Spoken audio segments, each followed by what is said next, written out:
A lot of preps for a meeting that they don't know if it will really happen, Brooke. Elise, thank you. And Phil, thank you so much for your reporting from Moscow. Ahead here on CNN, more on breaking news. This federal judge in California denying Stormy Daniels' motion to depose the president and his lawyer. Stand by. We're getting new details and a response from Michael Cohen's lawyer. You've heard the rumors. Happy birthday to Mr. President. But you don't know the whole story. The Kennedys. New episode, Sunday at 9 on CNN. Vacation rentals? Search Home to Go Florida from $64. Secretary shown the door by President Trump. This time, the president fired his Veterans Affairs chief, David Shulkin. A White House official telling CNN that Shulkin had too many, quote, distractions that interfered with carrying out the president's agenda. So, with Shulkin out, the president now has tapped his personal doctor, his MD, Ronnie Jackson, as his replacement. Jackson, you may remember, had a memorable media appearance earlier this year when it gave the president an exceptionally clean bill of health. There's no indication whatsoever that he has any cognitive issues. The president, he's very sharp, he's very articulate, a lot of energy and a lot of stamina. Look at his vision. I mean, he's 71 years old. I mean, he can drive if he wants to without glasses. I mean, he washes his hands frequently. He uses, Purell. The president's health is excellent because his overall health is excellent. He has incredible genes, I just assume. I think he will remain fit for duty for the remainder of this term and even for the remainder of another term if he's elected. We should point out Dr. Jackson has served several previous administrations, has been apolitical, but the president, with that, apparently was so impressed with the doctor's appearance, later said this at a fundraiser. He's like central casting. I mean, we became like a Hollywood star. He's going to leave now and go make a movie.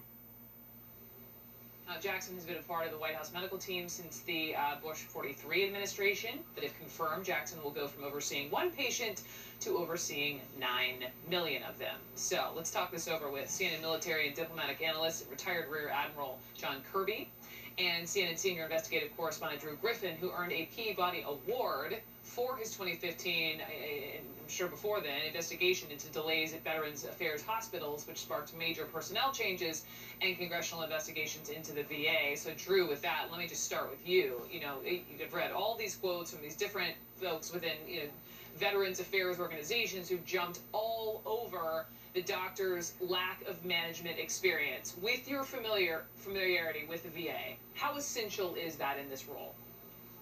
It's in my opinion, what the VA actually needs is somebody like a Donald Trump to step into it, and if it is going to survive, to completely shake up the entrenched bureaucracy that has run this particular department into the ground.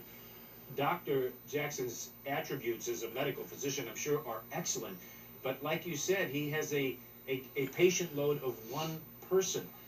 It doesn't appear, number one, that will lead him to any kind of success. He's not going to be treating patients at the VA. He has to treat the sickness of a bureaucracy, not just in the VA hospitals and clinics, but across all spectrums of what the Veterans Administration does.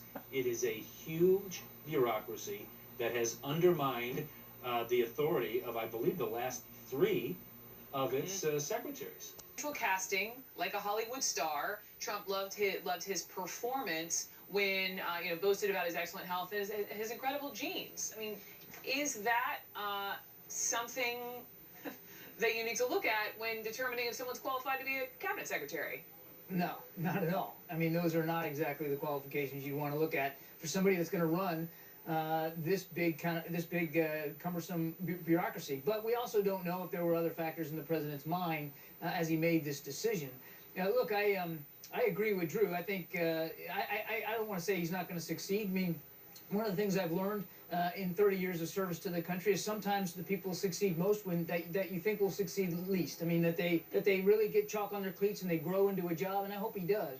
But he certainly is going to have to really surround himself with good, competent people that can help him break through this bureaucracy and really lead it out of the sort of the direction that it's been heading lately. What are some of the hurdles, Drew, that if it is Dr. Jackson or the next secretary, he or she would face?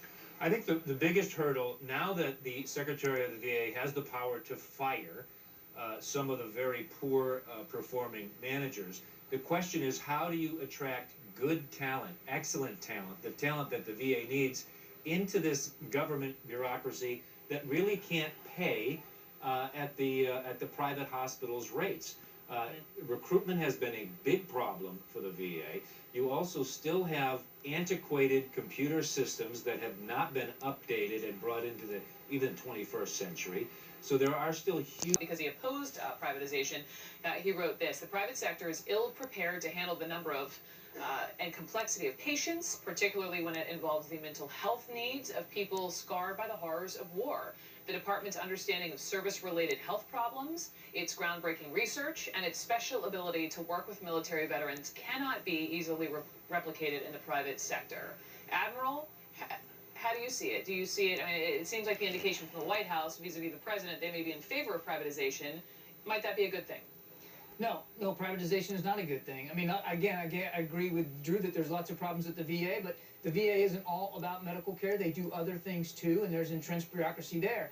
But I will say that the VA medical system, though there's a long way to go, they have learned to grapple with some of the unique challenges that particularly this generation of veterans, combat veterans, have returned home with. Traumatic brain injury, post-traumatic stress, and all the advances in prosthetic surgery that have done under the auspices of the VA. They've come a long way, and they do have a unique insight into the needs of men and women who are returning home from battle that I would hate to see lost. And I don't believe that the private healthcare system out in this country can handle that. And even if they could, I don't think they could do it with the same level of expertise that the VA has started to develop. Okay, gentlemen, thank you so much for both of your perspectives on that.